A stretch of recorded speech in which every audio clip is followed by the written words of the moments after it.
I'm Bridgit Mendler, and this is Yahoo.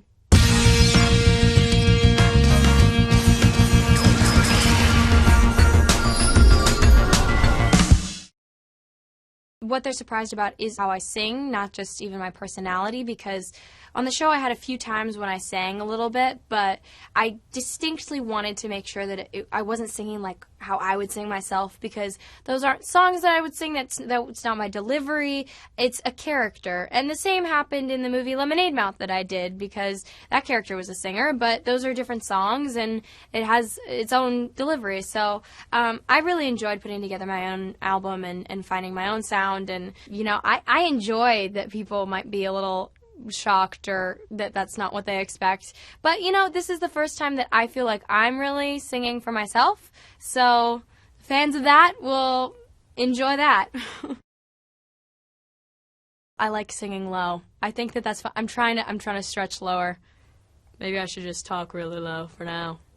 No, my influences, I love Adele. I think she's so great, just in terms of her voice and her emotion when she sings. I think that's really cool. I love the style of different artists. Like, I love lead female artists. So I love Lily Allen, I love Florence and the Machine, I love Feist, I love Marina and the Diamonds. I love Maroon 5's kind of jazzy style, and in terms of like more old school artists, Etta James has such a cool style to her music, and Bob Dylan's songwriting was something that's been inspiring to me. So I think it's good to pull little bits from different people. That's just the way all of music is. Hello, My Name is a lyric out of Ready or Not. So I was trying to come up with a title, trying to figure out what it would be, and I was sifting through all the lyrics in the different songs, and I came across Hello, My Name Is in the first single, Ready or Not. I was like, well, that's kind of perfect. So I sent it over and was like, I know this is probably not going to be usable because I would just assume that so many people had used that hello, but they hadn't. There were only a few people, and I was like, you know what? I'm okay with that. I can go forth with Hello, My Name Is as my introductory album title. I'd say the internet was a big source, and iTunes specifically. Hate to be like an Apple ad, but the genius, the sidebar is awesome. That option is awesome because, you know, I discovered a lot of artists that I wouldn't have been familiar with in any other scenario. But yeah, I grew up and my parents would play some music, but like they told me later that their entire record collection is in storage. I'm like, guys, hello, that would have been so awesome to experience. But no, they were great with just playing some stuff, and then I really branched out once I was like 13. I think I started being really curious about what else was out there, and I just started researching in the form of just buying songs on iTunes and checking them out on YouTube and that sort of thing. Actually, I found Spoon and I found Squeeze on there. Both weird band names. But yeah, so those were two musical groups that I found through iTunes, and I just fell in love with Spoon's music and Squeeze too. I think music can kind of be a character too, or maybe it's just like the expression of your imagination. You know, and so in my imagination, I would want to be like that girl who would just go up to a guy and pursue him. I think that's something that's really cool. Or, you know, different stories that are told through the music. I think there's something very honest to me about the delivery of it. Like, I feel genuine with that, but that's not to say that, like, those are scenarios that I would put myself in. For instance, I have a song in the album called Forgot to Laugh, which is basically about this girl who's kind of like a psychotic girlfriend. And so, you know, I wanted intentionally to write a song like that, not because it's a personal experience, but because I just thought it was fun. And so I think that it's a fun exploration through music, and just having your own sense of self as an artist, then you're able to experiment with different themes and different stories and still stay true to who you are.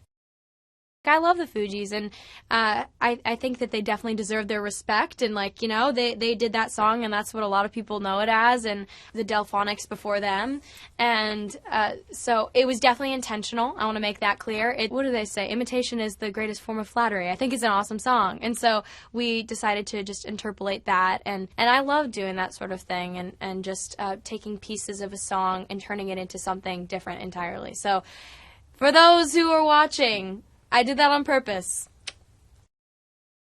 I went from a normal high school up until sophomore year of high school. My first year of high school was probably the most normal of the years because that was the year where I wasn't auditioning like crazy, and so then I wound up auditioning a lot in sophomore year, and eventually my family and the school collectively decided that it wasn't really working that way, and so I tried to find a good option for an online school, and I found one, and I was excited at the prospect of homeschooling because for me it just equated to being able to do more of what I love. And then, the reality of homeschool is you kind of have a lot of time at home by yourself and you miss your friends, and I think that there are downsides to that, but the reward of being able to pursue this career completely paid off for me, so I'm happy. It started out with me like, okay, I'm in the morning, I'm like going to take my shower, I'm going to get all dolled up, I'm going to, do my hair and makeup. I mean, I've never done like a lot, but just like to get ready for the day. And then by 6 months later, I was just like in my PJs, didn't care at all. It's like, I'm facing a computer screen and a computer camera, and it became less of a big deal. And I think I just kind of got more relaxed with like, it's online, so I actually don't have to get dressed in the morning. I remember the first time that I met them was in the table read that we did for the episode, and I just felt my face get really hot because I was like, oh my gosh, like I'm in the room with the Jonas, like what's going on? And so that was like it. And then after that, it's just they're behaving as normal people, and you're all just working together. And so after that, the only times when I'd really just remember that they were anything other than normal people is when they were really doing something impressive, like watching Nick perform and play the guitar was cool. Like it's you're up close and personal with somebody doing what they're so well known for. So that was really fun. I kind of just started writing that song. I don't remember necessarily how it began. I think I kind of just started writing some stuff, and then I was in the room with the other writers, and one of the other writers was like, okay, so you're talking about this storm, could that be like the relationship? And then it's like, oh my gosh, and then like you're in the eye of the hurricane, and so what is that? And you go through all these different phases of thinking that everything's all right, and it just kind of sweeps you into this craziness. And so I thought that it was a cool way to describe like the roller coasters of a dramatic relationship. And I think it's fun that in the song there are so many different colors to it, and I think that it kind of matches the story. I think I know who I am musically, and I've experimented with different characters, so those characters are musicians also, but they're not me. And so with me, I feel like I know my sound, and like Bob Dylan, my favorite, he said this quote that I thought was cool. He said, an artist should never feel like they have arrived anywhere. They should constantly be in the state of becoming. And I think that that's so true. Like your music should constantly be evolving, and you should be finding new things out about yourself and your sound, and be just able to share that with people and to express the period in time that you're at culturally, and where the rest of the world is, what's going on, and that you can have your music evolve with that is really a cool thing. I remember I was on the airplane flying home once, and I'd been kind of curious with Bob Dylan before, but I listened to his song Hurricane, coincidentally, and then that clicked to me after I'd already written the song. I was like, wait, that's kind of cool. But yeah, so Hurricane was playing, and all of a sudden I realized, like, he's telling a story, and he's telling it beautifully and colorfully, and that music had the ability to do that and to say something important. And I think that that's what's really neat about him, is that he tells these beautiful stories, and he's playful with his sound, but he's also delivering a message that a lot of people were moved by. So I think that that's really cool. And his music, I don't know, it always just feels like home to me. I think that we're both pretty personal with our relationships, and we want to be professional in our careers, and that's why we're just more living our lives and trying to be professional in everything that we do. So it wasn't a big coming out, and I don't think that it was when you guys got a hold of it either. It's just a matter of us trying to live our lives and be professional, and it's a part of me that is a part of me personally, and I like to emphasize my career when I'm promoting that. Yeah, 19 was probably the least significant birthday I've celebrated thus far. 20 is going to be fun, I think. I'm really not that much of a crazy birthday party person. Like my mom, I let her throw me a big 18. She really wanted to do that. And for 20, I think I'll probably just lay low with friends. I love hanging out and celebrating with all of my good friends and just being able to be together. Like that's something that I think is really cool and a way to celebrate.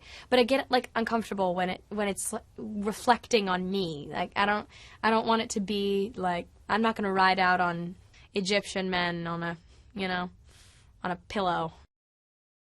It's an interesting story, and I think it's cool to remember that this story is from another culture and that it's fun to retell it in our own way of, expressing the dialogue and the way that maybe an American girl would say what she says. But it's still a story from there, and I think that the cool thing about the story is it really is a coming-of-age story. And so in some ways, maybe, it's consequences. It's like, okay, so this really has a real consequence for what happened. And yeah, it is sad, and things were a bit better resolved, but everybody left on good terms, so everybody was mature about it and did good things. But honestly, I was sad that wasn't the ending. I think sometimes in movies it's kind of good to have the ending you don't expect, though, because that way it keeps things fresh. Yeah. For the next time there's a happy ending, you'll be ready and you'll be so excited about that. I'm just cranking out the music. I'm excited about it. Album release is October 22nd, so that should be really fun. And besides that, Good Luck Charlie starts filming again in January, so I'm doing everything I can up until then. I would love to collaborate with Maroon 5. I think that'd be fun. I want to make sure it's somebody who's different enough from me that it wouldn't be like just performing with somebody that I completely copying. I want to be performing with somebody that it would just be like a cool spicy combo. A friend of mine would always do like just the intro to the here I go again, girls, what's my weakness, man, okay then, chillin', minding my business, and then stop there. I was like, that's such a tease. What happens next? And so then I decided to learn it. I learned the whole thing, and I love that rap. I really do. I mean, granted, they are talking about some controversial things, but it's such a well-phrased rap that it's just playful, and they're just, they make a whole song out of something, and they don't have to say anything crude. Yeah. I love that. Here I go again, girls, what's my weakness, man, okay then, chillin', minding my business. Your soul looked around and I couldn't believe this. I swear, I stared, my niece my witness. The brother had it going on with something kinda, wicked, had to kick it. I'm not shy, so I asked for the digits. If you want to learn the rest, look it up on Yahoo. Yahoo!